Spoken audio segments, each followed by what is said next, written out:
Oh, hey everybody, Mr. Nationwide here. Just doing a little vlog and a little update on Yukon. Yeah, so anyway, we're in the man cave, so couldn't film any videos over in the garage, because it was all cramped and so much stuff in the way. I didn't have time to move everything in the way just to film a video, so I figured over here would be fine. So anyways, about to do the update about Yukon. Well, I got the call from Amco, and the technician said that it wasn't the wheel bearings I thought it would be, and it turns out the four-wheel drive system was stuck in, the transfer case was stuck in four-wheel drive. And because every time you make the turns, it's very stubborn, the turn. Yeah, so I'm thinking when I change that actuator, it's only how to shift it or something. I pushed one of the buttons thinking it would work, but, those LEDs didn't show, and I didn't hear the transfer case shifting or anything. So I thought that was kind of weird. And then another thing, he said that well, the catalytic converter was bad, and I knew that needed to be replaced too, because I already replaced one, I need to replace the other. And then with the oil leak, it turns out the oil lines that goes like transmission oil cooler, like over by the radiator transmission and all that, or oil filter and all that stuff. Turns out that was leaking, so those lines probably need to be replaced. So I'm thinking, well, that's a good thing head gasket wasn't blown. But maybe I could just replace maybe the intake gasket and valve cover gaskets, maybe, just in case.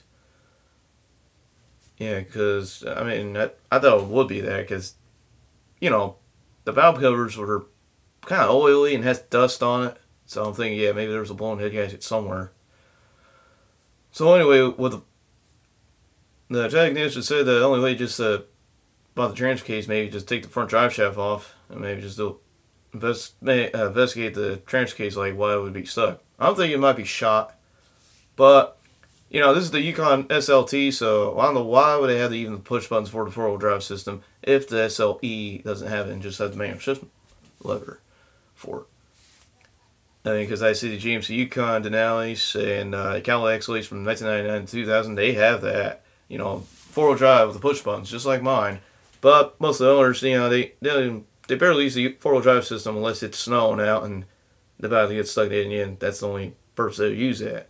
Anything else, no, they didn't use it. But for people like me and their owners that have four-wheel drive, we wanted to get the most out of our four-wheel drive system at least. So with the problems with the thermal actuator going bad, whenever it's cold outside or snow on the ground or going through the pond, and that's not good, then you had to replace it with just a fully electric one. And there's some people just have a cable actuator, which is the 4x4 posi lock, and I'm not even sure that's going to work on mine since I have the push buttons. So I had to find out what they're really going to do about this, because it's going to be a lot of money, but I'm just going to choose a payment plan just to finance that, pay that off slowly. So that's like 6 months, but I wouldn't have to spend a lot of money today if I need some other things like the tires and all that.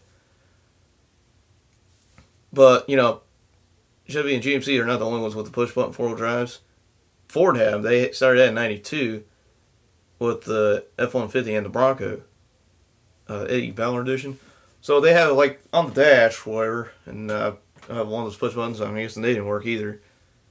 And then Chevy didn't have theirs until '96. And then Ford had changed theirs with a turn knob. And then Dodge, I don't think they had that until the electronic transfer case until sometime around 2006 with a knob. So I don't know why would they do this. Are people really that lazy just to bend down a little bit and shift the transfer case? You just get one that's fully illuminated and just the shift lever just, go in a straight line, backwards and forwards. Not like Ford and Dodge that you had to go one down and then you had to turn left and then down, like you're trying to make a letter H without the other points. Or with that bend up, I don't know, I think it was like a single or double bend transfer case lever Ford has, that you can't even barely see the knob if you're even in it or not. And then they still have the locking hubs, which that was the thing of the past. Because, Chevy and Dodge had theirs electronic, I believe.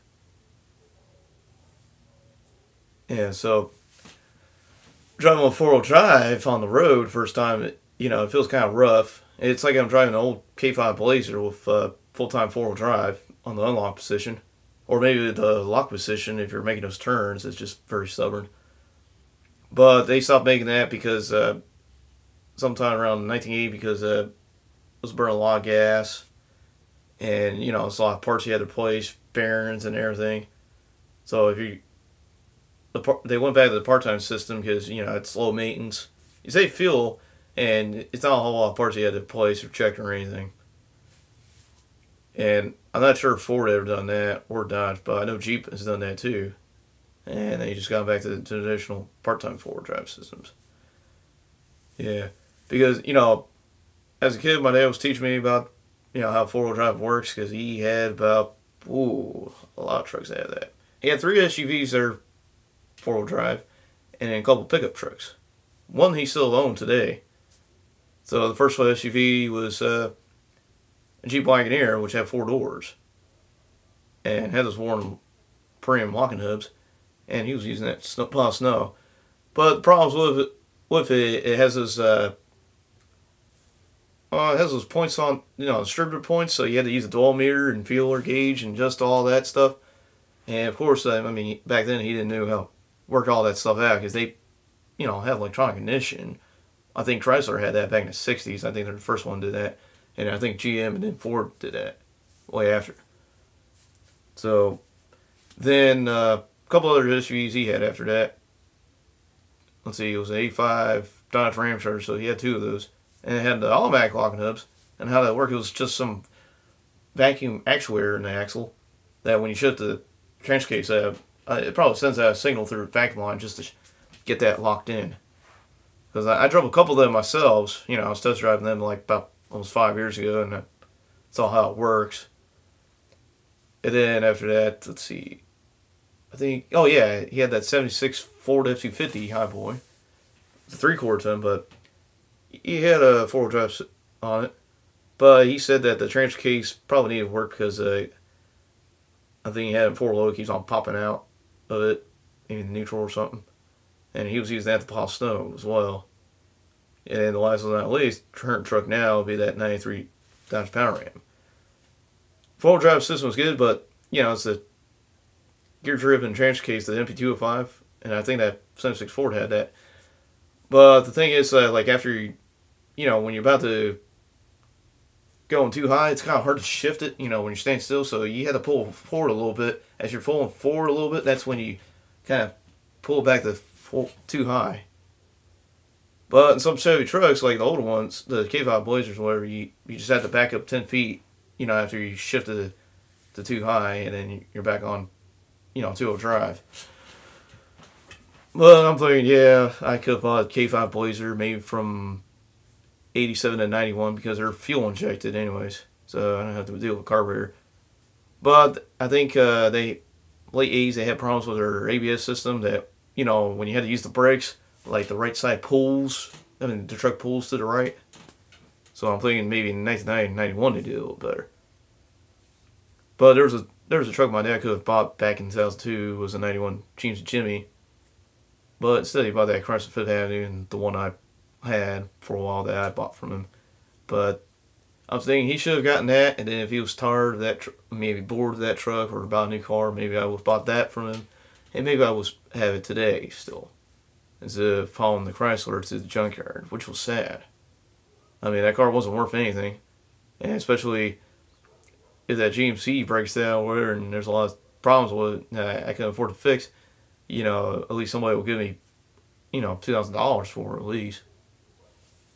But, you know, that's enough for the vlog today. I'm just going to check up on the truck and see what's going on with that. And see how much everything costs. And, well, if it all works out, probably do karaoke night tonight. And probably shoot, you know, a couple videos of me singing.